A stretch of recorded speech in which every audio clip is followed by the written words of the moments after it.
अरे यहाँ तक हिंदू धर्म में शास्त्रों में वर्णन लिखा हुआ है कि किसी मंदिर में श्री शिवाय नमस्तुभ्यम हर हर महादेव। मंदिर जाकर कौन सी एक गलती है जो नहीं करनी चाहिए। आज की इस कथा में गुरुजी पंडित प्रदीप मिश्रा जी बता रहे हैं मंदिर जाकर कौन सी एक गलती है जो नहीं करनी चाहिए। अगर आप भी मंदिर जाते हैं तो इस वीडियो को अंत तक ज़रूर देखें। कौन सी एक गलती है जो मंदिर जाकर नहीं करनी चाहिए। अगर भगवान के दर्शन करने जाते हो तो मंदिर के पीछे कभी प्रणाम मत करो, कभी भी। क्यों? मंदिर के पीछे प्रणाम करने से हमारा किया गया पुण्य सत्कर्म सब नष्ट हो जाता है, क्योंकि भगवान के आगे धर्म विराजमान होता है और भगवान की पीठ के पीछे अधर्म का निवास होता है। इसलिए मंदिर के पीछे कभी प्रणाम नहीं करना चाहिए। पर अब दुनिया के लोगों को कौन समझाए। एक बेचारी बूढ़ी सी मैया परिक्रमा कर रही थी, थक गई, उसने दीवार से टिका लिया, पीछे खड़ी हो गई। उसको देखकर दूसरी ने देखा पीछे प्रणाम करो, उसने प्रणाम करना चालू कर दिया। तीसरी आई तो गोबर ले आई, पीछे छातिया बना गई। चौथी आई तो उसने अपनी बहू से कहा यहाँ साथिया बना, तो नई नवेली बहू थी, बेचारी पढ़ी लिखी नहीं थी, तो उसको साथिया बनाना नहीं आता, तो उल्टा बना दिया। पांचवी आई तो उसने देखा इस मंदिर के पीछे उल्टा साथिया बना तो अपना काम उल्टा हो जाता। इतने में लक्ष्मी जी भगवान विष्णु से बोली, जितने तो लोग तुमको आगे से नहीं पूछ रहे उतने पीछे से पूछ रहे। भगवान विष्णु बोले, लक्ष्मी एक बार इनकी सास को जो आई है ना पीछे से प्रणाम कर रही है, इससे निवेदन है एक बार सास कुर्सी पे बैठी हो और ये पीछे से जाके एक बार बस प्रणाम कर ले सास को। तो सास क्या बोलेगी, क्योरी मैं भूतनी हूं, पाँव कहाँ है मेरा, आगे की पीछे। तो बहू कहेगी, सासू जी तुम्हारा पाँव तो आगे, तो वे पीछे क्यों प्रणाम कर रही है। जो भूत चुड़ैल होते हैं ना उन्हीं का पाँव पीछे होता है।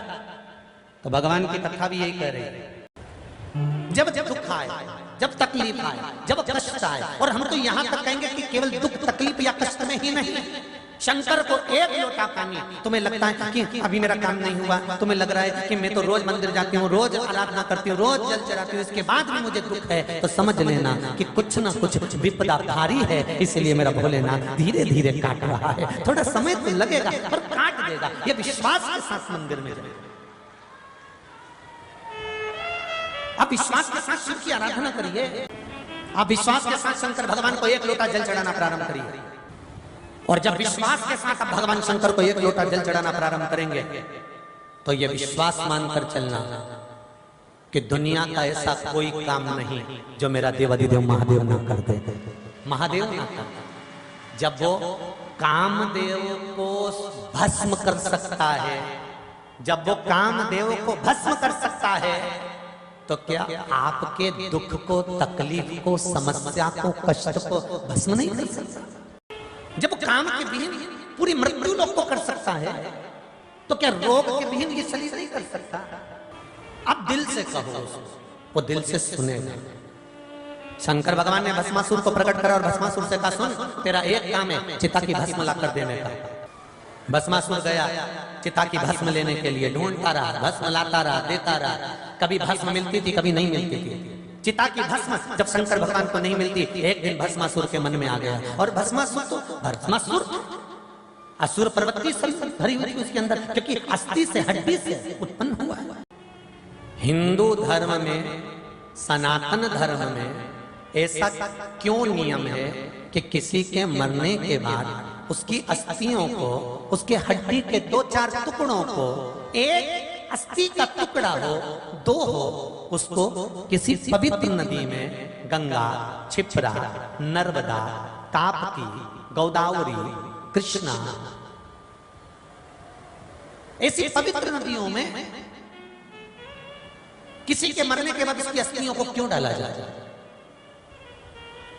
भाई एक कारण तो ये है कि देवी भागवत में लिखा है कि गंगा जी ने वर मांगा था भगवान शंकर से कि मुझे वर दीजिए, किसी के प्राण छूटने के बाद अस्थियां जब मेरे जल में आए तो जितने समय तक गंगा के जल में मरे हुए व्यक्ति की हड्डियां पड़ी रहेगी, उतने दिन तक उस जीवात्मा को वैकुंठ में पड़ा रहना पड़ेगा, ये वर दे दीजिए।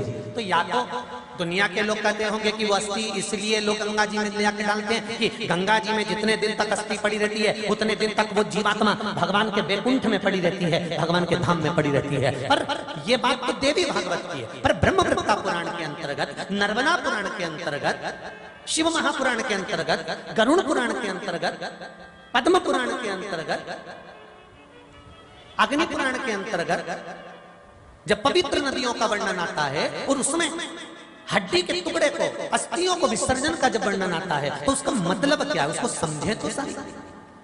शिव महापुराण की कथा कहती है जब किसी के प्राण छूटते हैं, यम उसकी जीवात्मा को स्पर्श कर कर, गरुड़ पुराण में लिखा है, जीवात्मा को लेकर जाते हैं। जब यम जीवात्मा को लेकर जाते हैं तो ये शरीर का स्पर्श यम को हो जाता है, यम को हो जाता है तो यम इस शरीर को भूतों को दे देते हैं। इस शरीर को भूत, भूत किसको कहा गया? भूत का मतलब ये नहीं होता कि कोई सामने दिख गया ना, काला काला दिख गया ना, उसको भूत कहा गया। भूत का मतलब ये नहीं होता। भूत का मतलब ये होता है कि ये संसार में रहने वाला जो मनुष्य है, जो मानव है, ये जितने जो संसार में रह रहे हैं, ये क्या भूत से कम है? इनके बराबर संसार में कोई नौटंकी नहीं कर सकता रे भाई। जितने तुम लोग बैठे हो ना और जितने अपन लोग बैठे हैं, इनसे बराबर कोई भूत कम नहीं है। कितनी सुंदर सुंदर बातें कहते हैं। हम प्याज नहीं खाते, हम लहसुन नहीं खाते, और दूसरे का पड़ा हुआ धन मिल जाए तो सब चट कर जाए। बोलो रे भूतों, अरे बोलो तो सही, तेरा क्या होगा रे कालिया, विचार तो करो। दूसरे का धन मिल गया, किसी का पैसा ले लिया, खा गए, और नाटक इतना करे कि हम प्याज नहीं खाएंगे, हम लहसुन नहीं खाएंगे, हम ये नहीं खाएंगे, हम वो नहीं खाएंगे, और वक्त पड़ने पर दूसरे का धन खा जाओ, दूसरे की संपदा खा जाओ, दूसरे की दौलत खा जाओ, दूसरे की मान प्रतिष्ठा यश खा जाओ, वो खा जाओगे। अरे ओ भेरो, जरा विचार तो करो, कहा जाओगे? नाटक, हम ये नहीं खाएंगे, हम वो नहीं खाएंगे, हम ये नहीं खाएंगे, हम वो नहीं खाएंगे, और वक्त पड़ने पर रेंदो दादा नी क्यों। वैसे ही लोग कहते हैं सियोर वाला महाराज पहाड़ी टेढ़ी कथा बाचे। फिर निवेदन करूंगा, या तो सुधर जाओ नहीं तो सिधर जाओ, दो में से एक काम अच्छा करो, जिंदगी सार्थक होगी। सवरेगी। एक अस्थि का टुकड़ा संसार वालों को दे दिया, कहा ये अस्थि क्यों दी गई, ये हड्डियां क्यों बीन कर लाते हो, क्यों गंगा जी के जल में देते हो, क्यों पवित्र नदी के जल में देते हो, क्यों नर्मदा में, क्यों छिपरा में, क्यों आदि सरयू में, क्यों गोदावरी में, क्यों कृष्णा में, क्यों मंदाकिनी में, क्यों क्यों विसर्जन करते हो, उसका कारण क्या है, पवित्र नदी में क्यों भेजा जाता है? तो कहा इस अस्थि जब तक घर के अंदर रहती है, जीवात्मा के जाने के बाद हड्डी का टुकड़ा जब तक अस्थि उस भूमंडल पर रहती है, तब तक उस अस्थि के बल पर वो जीव आत्मा का चित्त वृत्ति जिस घर से अर्थी उठ कर गई है, वो जीवात्मा की वृत्ति उस घर तक रहती है। जब अस्थि को ले जाकर किसी पवित्र नदी में डाल दिया जाता है, तो पवित्र नदी के जल में संतों के पूजन पाठ का तप रहता है।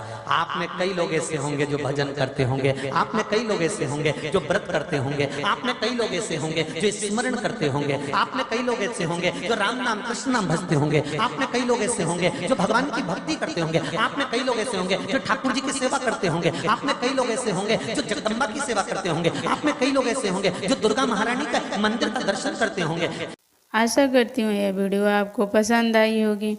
वीडियो पसंद आई होगी तो वीडियो को लाइक करें, चैनल पर नए हैं तो चैनल को सब्सक्राइब करें, कमेंट में हर हर महादेव लिखना ना भूलें।